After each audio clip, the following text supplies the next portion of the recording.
Hi friends, hello, welcome to our Cook with Friends channel. இன்னைக்கு நம்ம சேனல்ல ஒரு சூப்பரான பன்னீர் ரெசிபி தான் பார்க்க போறோம். பன்னீர்னு சொன்னாலே சின்ன பசங்கள்ல இருந்து எல்லாரும் ரொம்ப விரும்பி சாப்பிடுவோம். இன்னைக்கு நம்ம பார்க்க போறது பன்னீர் புர்ஜி. புர்ஜினா நம்ம முட்டை பொடி மாசுன்னு சொல்லுவோம் இல்லைங்களா, அதை தான் ஹிந்தியில் புர்ஜின்னு சொல்லுவோம். வாங்க இந்த சூப்பரான பன்னீர் புர்ஜி எப்படி செய்யறதுன்னு பார்த்துடலாம். அதுக்கு முன்னாடி எங்கள் வீடியோஸ் எல்லாம் பிடிச்சிருந்தா எங்கள் சேனலுக்கு சப்ஸ்கிரைப் பண்ணுங்கள், உங்கள் ஃபேமிலி ஃப்ரெண்ட்ஸ் கூட ஷேர் பண்ணுங்கள், லைக் பண்ணுங்கள், மறக்காமல் கமெண்ட் பண்ணுங்கள்.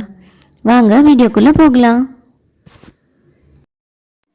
பன்னீர் புர்ஜிக்கு தேவையான இன்க்ரீடியன்ஸை பார்த்துடலாம். 100 கிராம்ஸ் பன்னீரை கிரேட் பண்ணி எடுத்து வச்சுருக்கேன். ஒரு பெரிய ஆனியன், ஒரு பெரிய தக்காளி ஸ்லைஸ் பண்ணி எடுத்து வச்சுருக்கேன். கொஞ்சம் கருவேப்பிலை, கொஞ்சம் கொத்தமல்லி, ग्रीन चिल्ली, जिंजर गार्लिक, கொஞ்சம் கஸ்தூரி மேத்தி. மசாலாஸில் என்னென்னு பார்த்துடலாம். காஷ்மீரி மிர்ச்சி, டர்மரிக் பவுடர், தனியா powder, jeera powder, garam masala powder, salt, கொஞ்சம் பெப்பர் எடுத்திருக்கேன். இது கடைசியாக கிரேட் பண்ணுறதுக்காக ஒரு க்யூப் பன்னீர் தனியாக எடுத்து வச்சுருக்கேன். இதுதான் நம்ம பன்னீர் புர்ஜிக்கு தேவையான இன்க்ரீடியன்ட்ஸ். இப்போ வாங்க எப்படி செய்யுதுன்னு பார்க்கலாம். ஒரு பேன் வச்சு 2 ஸ்பூன்ஸ் ஆயில் ஆட் பண்ணிக்கலாம். ஆயில் ஹீட் ஆனதும் நம்ம கட் பண்ணி வச்சுருக்க ஆனியன்ஸ் ஆட் பண்ணி நல்லா வதக்கிக்கலாம்.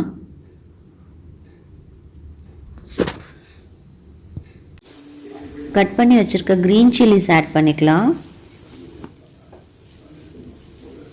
வெங்காயம், க்ரீன் சில்லி நல்லா வதங்கட்டும். இப்போ நம்ம கறி லீவ்ஸ் ஆட் பண்ணிக்கலாம். கறி லீவ்ஸ் போட்டு நல்லா வதங்கட்டும். ஒரு 5 மினிட்ஸ் நல்லா டாஸ் பண்ணிக்கலாம். வெங்காயம் நல்லா அந்த ரா ஸ்மெல் போட்டும்.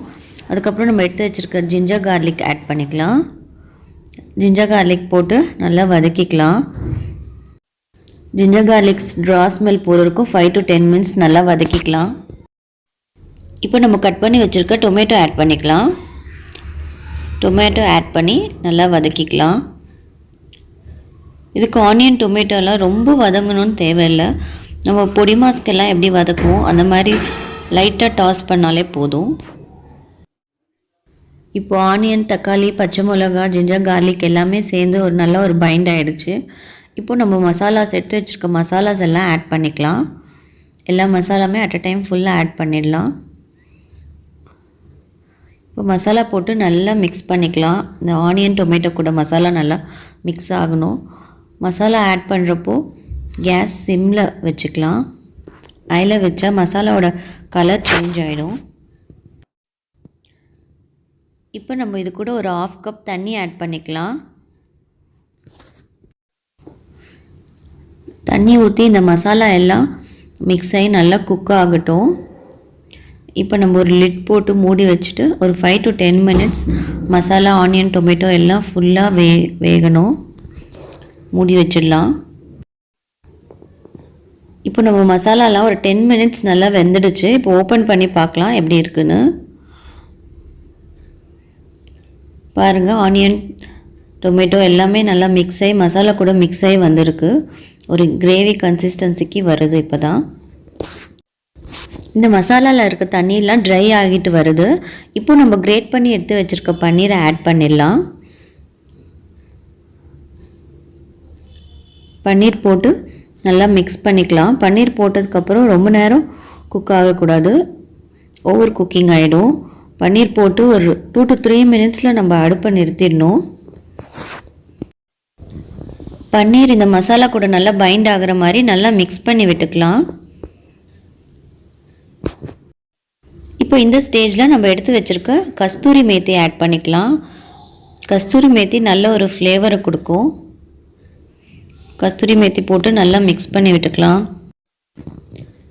இப்போ நம்ம அடுப்பை நிறுத்துறதுக்கு முன்னாடி நம்ம ஒரு க்யூப் பன்னீர் எடுத்து வச்சுருக்கோம். ஃபைனலாக கிரேட் பண்ணுறதுக்காக அதை மேலே கிரேட் பண்ணி விட்டுக்கலாம். பார்க்குறதுக்கும் ரொம்ப நல்லாயிருக்கும். சாப்பிடவும் டேஸ்ட் அங்கங்கே ரொம்ப ஒரு க்ரன்ச்சினஸை கொடுக்கும். நல்லா ஃபுல்லாக ஈவனாக கிரேட் பண்ணி எடுத்துக்கோங்க.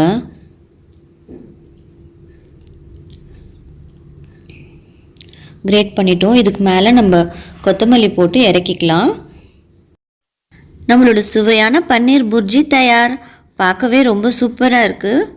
வாங்க இப்போ பிளேட்டிங் பண்ணிடலாம்.